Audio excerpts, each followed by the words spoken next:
Jean Pascal versus Roberto Bolonti. This fight ended in a no contest in the second round. And it was one of the most farcical things I've seen in a boxing ring for quite some time. In the first round, I felt like Pascal was obviously just feeling Bolonti out, trying to see which shots he could land, trying to lure him into a full sense of security. But nonetheless, I wasn't really impressed with the level of sharpness from Pascal. I thought he looked quite laboured.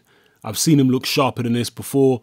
And he's got the fight with Sergey Kovalev lined up next year. So obviously I'm looking at him thinking, how's he going to do against Kovalev? I'm trying to imagine how these movements and this type of speed and reflexes is going to work against Kovalev.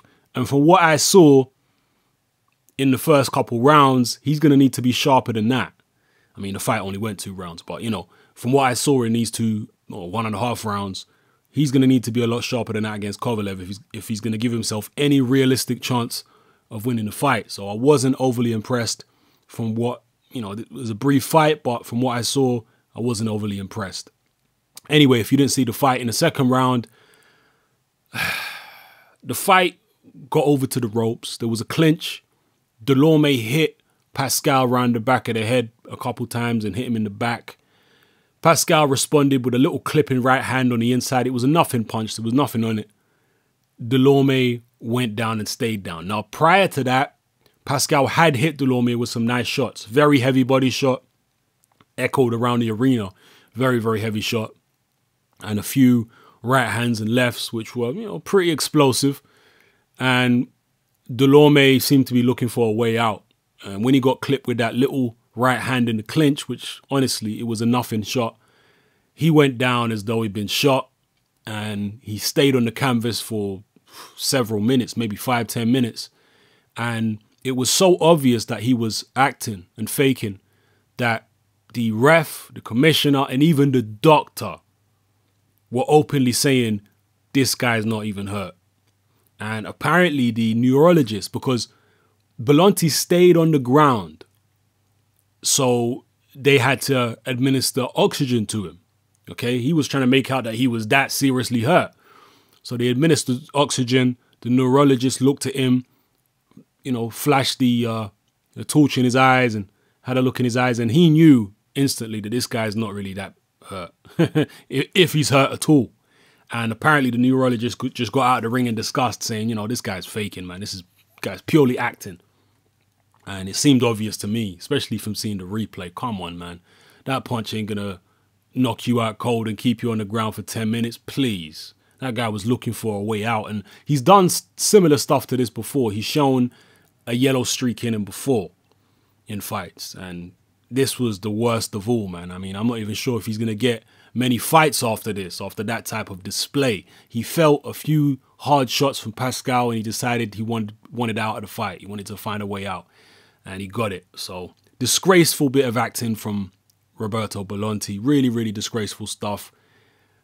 Pascal, he's going to need to be sharper than this if he's going to give Kovalev any type of problems. Again, like I said, when the Kovalev-Pascal fight was announced, Pascal does have the potential, I think, to give Kovalev problems because he's awkward, Pascal. He's a very awkward, unorthodox type of fighter. Jumps in with explosive shots. And when he lets his hands go, he can do a lot of damage. So he's the kind of guy who you don't see too often in the ring. I can't think of anyone on Kovalev's resume who has the type of unpredictable, unorthodox style that Jean Pascal has. But Pascal is a sporadic fighter. He's not a guy who fights consistently throughout a round. He fights in spurts. And what's going to happen in between those bursts of action? He's going to be getting lit up by Sergey Kovalev. Kovalev attacks very steadily throughout a fight. He doesn't really let up. He stays on you. He stays walking you down, hitting you with a jab, cutting off the ring, getting you into corners, then unloading. So that's going to be putting a lot of pressure on Pascal. Won't really give Pascal the time and the space to get his shots off. So I don't see nothing but a win for Kovalev. But, you know, if Pascal can hit him on the chin, I'm sure he's got the power to hurt Kovalev, no doubt about it. But I think Kovalev is the better boxer and harder puncher, better stamina. So Kovalev should win the fight. But he may be interesting for a few rounds if Pascal can land a few shots. It could be interesting. But the longer the fight goes, the better I see it being for Kovalev. Unless Pascal manages to hurt Kovalev early, which is possible, but I personally wouldn't bet any money on it. So even this far out, I'd be picking Kovalev to win the fight. Maybe late stoppage or points, clear points victory. But drop your comments below. Let me know what you felt about this performance by Pascal and Bolonti's performance, because that's what it was, a performance on the canvas. He could have won an Oscar for that performance.